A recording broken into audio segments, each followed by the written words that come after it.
Chapter 3, Finding an Inn. Ethan, why did you fall silent all of a sudden? Arya asked, noticing his stiff movements. No, nothing, he stammered, trying to sound casual. I was just thinking about what to do next. Don't worry, Ethan, I'll help you out. Didn't you mention wanting to become a hunter? I'll help you register with the Hunter Guild using my recommendation, she added. With a cheerful smile. He could only smile back in gratitude. He always thought assassins were emotionless creatures, but Arya was clearly built different. Plus, she added, her eyes twinkling, if you register with the Hunter Guild, they'll give you one F-class skill book for free. Oh, they give free skill books as well? He asked, surprised. Skill books were so rare, why would they give them for free? Yes, Ethan, they do. You don't even remember that much? Arya asked, raising an eyebrow. No. Oh, that's serious, she said in surprise. You're just a level 0, right? You must have been a sheltered kid from a very young age. Were you some kind of royalty or something? Arya asked suspiciously, her eyes narrowing as she studied him. She found Ethan very handsome and charming, despite the commoner outfit he wore. A royalty? I actually don't know myself. So I can't deny the low possibility, he replied. His words were true in a sense. So, it wasn't a lie. I am trying to find my identity actually.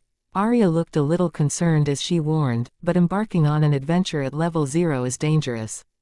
Arrakis isn't as safe as it used to be. I've heard rumors of demons on the rise. You should be cautious. He nodded silently, feeling a chill run down his spine at the mention of demons. As they approached the city gates, he marveled at the grandeur of Arcadia, the dungeon city.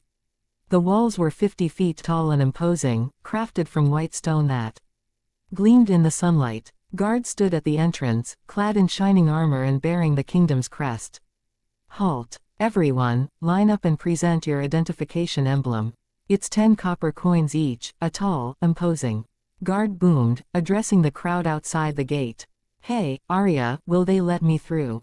He asked nervously. Arya flashed him a reassuring smile. Of course they will. I'm with you, remember. Her confidence eased his apprehension. After a while, it was finally their turn. As they passed through the heavy gate, the guards nodded respectfully, allowing them entry without hesitation. He couldn't help but feel amazed by the efficiency.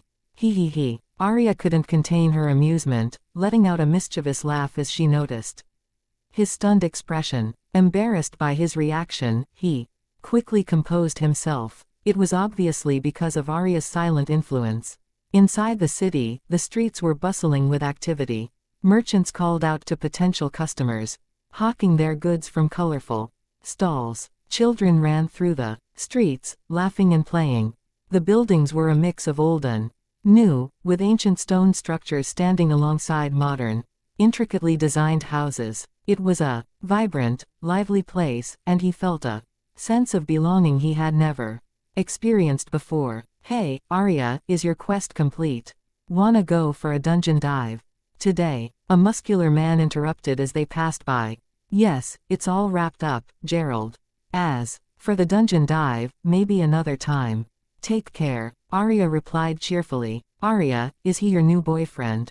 Another old woman teased with a wink. Embarrassed, Arya replied. No, Grandma, he's just a friend.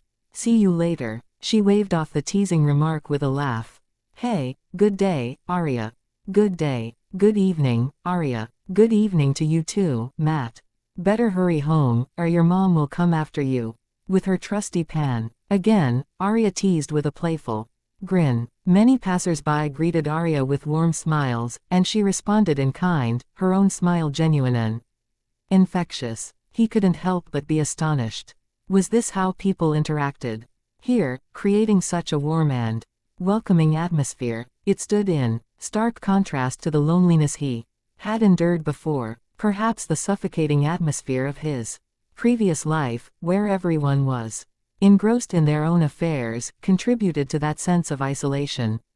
However, now I am certain I will find my happiness sooner or later, he murmured to himself, feeling a glimmer of hope. Arya led him to a cozy inn nestled near the city center. The innkeeper, kindly old woman named Greta greeted them with a warm smile.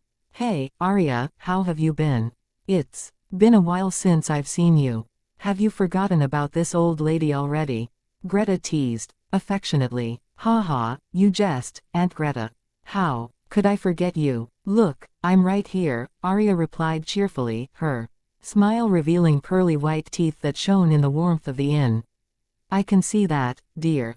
Who's he? Your boyfriend or husband? Aunt Greta asked with a mischievous twinkle in her eye. Arya's ears and neck flushed a deep crimson at the question.